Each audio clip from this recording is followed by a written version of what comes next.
तो ये कोई रहस्य नहीं है, एक साइकोलॉजिकल फिनोमिना है। 17 मई 2001 को farmer deputy commissioner Ajay Sharma ने 50,000 रुपये का इनाम घोषित कर दिया उस व्यक्ति को जो मंकी मैन को पकड़वाने में या उसकी सूचना देकर उसे पकड़वाने में पुलिस की हेल्प करेगा। लेकिन इसके बाद भी मंकी मैन का राज जो है वो राज ही रह गया। Hi everyone, welcome back to the video. आपका स्वागत है एक बार फिर से।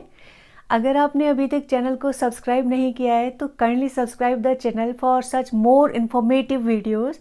और हाँ, लाइक करना, कमेंट करना प्लीज़ ना भूलें। सन 2001 में एक बहुत ही अजीब सी बात फैली थी, एक बड़ा अजीब सा किस्सा सामने आया था। हर एक पर्सन सिर्फ उसी किस्से के बारे में बात कर रहा था।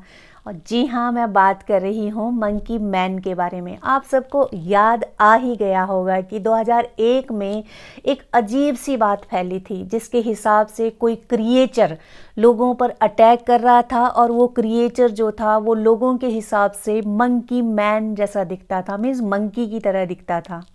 काले घने बाल थे, इसकी आंखें लाल थी जो कि रात को चमकती थी, और ये मेटल हेलमेट पहनकर एक छत से दूसरी छत पर कूदता रहता था। और जब ये एक बिल्डिंग से दूसरी बिल्डिंग पर कूदता था उस वक्त अगर इस क्रिएचर के सामने कोई आ जाता था तो ये उस पर अटैक कर देता था। मंकी मैन रात को ही अटैक करता था और यही वजह थी कि लोगों ने उस वक्त छत पर सोना तक बंद कर दिया था। उस टाइम ये बात इतना फैल गई थी कि मंकी मैन के कई वर्जन जो है वो सामने आने लग गए थे। कोई कहता मंकी मैन 8 फीट लंबा है तो कोई कहता कि मंकी मैन अपनी शर्ट के 3 बटन खुले रखता है, अपने सर पर मेटल का एक हेलमेट पहने हुए रहता है और मंकी मैन के पैरों में स्प्रिंग लगे हुए हैं। इसी वजह से वो एक बिल्डिंग से दूसरी बिल्डिंग पर आसानी से कूद जाता है और लोगों पर अटैक कर देता है।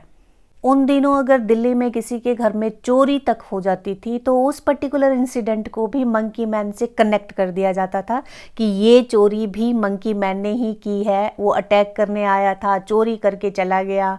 इस तरह की बातें जो है वो सामने आने लगी थी।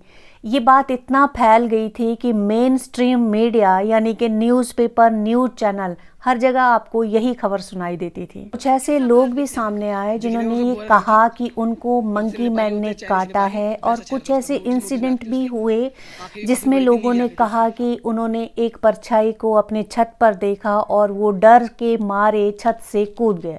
मंकी मैन इतना फेमस कंसेप्ट बन गया था कि उस पर एक फिल्म भी बनी।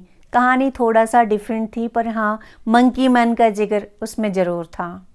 दिल्ली का वो हॉटस्पॉट एरिया जहाँ पर मंकी मैन के ज़्यादा हमले सामने आए थे, मीडिया वाले रात भर कैमरा लेके घूमते थे ताकि अगर कहीं मंकी मैन किसी के ऊपर हमला कर रहा हो तो उसे कैप्चर किया जा सके। अनफॉर्चुनेटली कुछ भी कैप्चर नहीं हुआ, लेकिन लोगों में इसका डर जो था वो इस कदर फैल गया था कि अगर वो कुछ भी सुनते या कुछ भी देखते तो एकदम से पुलिस कंप्लेंट करने के लिए फ़ोन कर देते थे। लोगों ने कुछ ग्रुप भी बनाए जो रात भर घूमते थे ताकि अगर मंकी मैन उनके सामने आ जाए तो वो उसको मार देंगे। इसी चक्कर में कुछ इनोसेंट्स लोगों के ऊपर भी हमले हुए। बाद में सामने आया कि लोगों को लगा कि ये पर्टिकुलर शख्स जो है वो मंकी मैन था और उन पे अटैक करने वाला था, उस वजह से लोगों की जान जाते जाते बची। एक ऐसा इंसिडेंट भी सामने आया जिसमें 150 लोगों के एक ग्रुप ने एक इंसान पर हमला कर दिया था, ये सस्पेक्ट करते हुए कि ये मंकी मैन है, और बाद में पता चला कि वो एक बेगुनाह इंसान था। नॉर्थ दिल्ली के एक ऐसे ही इंसिडेंट में एक भाई ने अपने भाई के ऊपर ही हमला कर दिया क्योंकि उसको लगा कि वो मंकी मैन है। जब चीज़ें इस कदर बढ़ गई तो पुलिस को भी इसमें इन्वॉल्व होना पड़ा था, लेकिन पुलिस भी क्या करती, पुलिस के पास भी कोई प्रॉपर डिस्क्रिप्शन नहीं थी मंकी मैन की। फिर भी पुलिस ने विक्टिम से मिलके मंकी मैन का स्केच बनाने की कोशिश जो है वो स्टार्ट कर दी। दिल्ली पुलिस ने जो 2 स्केच बनवाए मंकी मैन के और पब्लिक के सामने रखे, उनके अकॉर्डिंगली मंकी मैन मंकी कम और इंसान ज़्यादा लगता था। अनफॉर्चुनेटली उससे ज़्यादा क्लियर कुछ बना नहीं। 17 मई 2001 को फॉर्मर कमिश्नर अजय शर्मा ने 50,000 रुपये का इनाम घोषित कर दिया उस व्यक्ति के लिए जो मंकी मैन के बारे में सूचना देगा या उसको पकड़वाने में पुलिस की हेल्प करेगा। 25 मई 2001 के बाद अचानक मंकी मैन के केसेस में गिरावट आने लग गई। हुआ यूं कि पुलिस ने स्ट्रिक्ट एक्शन लेना स्टार्ट कर दिया। उन लोगों के खिलाफ जो पुलिस को फेक कॉल करेंगे, झूठी कॉल करेंगे कि हमने मंकी मैन को देखा, मंकी मैन ने हमारे ऊपर अटैक किया, तो ये अनाउंसमेंट कर दी गई कि जो भी व्यक्ति पुलिस को मिसलीड करेगा उसे जेल में डाल दिया जाएगा। इंक्वायरी में पता चला कि 379 कॉल जो पुलिस ने रिसीव की थी उनमें से 303 कॉल फेक कॉल थी।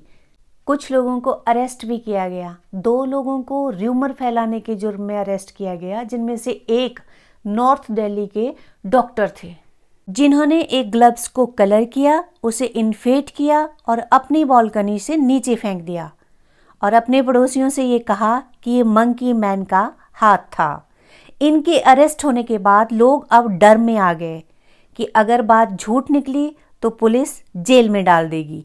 मीन्स अगर बिना प्रूफ से कुछ बोला तो पुलिस अरेस्ट कर लेगी।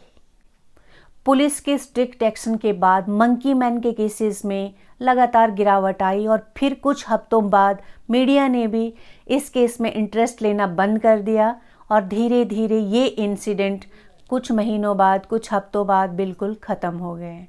लेकिन फिर भी एक सवाल हमारे दिमाग में आ ही जाता है कि ये मंकी मैन आया कहाँ से था और अचानक चला कहाँ गया।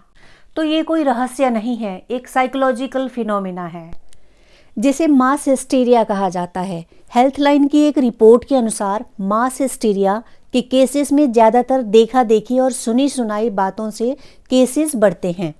जैसे दूसरों के बिहेवियर में लोग जो देखते हैं या सुनते हैं अक्सर खुद भी वही करने लगते हैं या महसूस करने लगते हैं।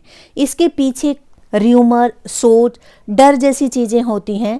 मास हिस्टीरिया के लक्षण अचानक ही शुरू होते हैं और अचानक ही ख़त्म हो जाते हैं। तो हेल्थ एक्सपर्ट्स ने मंकी मैन के इंसिडेंट को भी मास हिस्टीरिया का ही एक इंसिडेंट बताया है। तो ये थी मंकी मैन की मिस्ट्री। अगर ये वीडियो आपको इन्फॉर्मेटिव लगी हो या नॉलेजेबल लगी हो तो काइंडली वीडियो को लाइक कीजिए और चैनल को सब्सक्राइब कीजिए।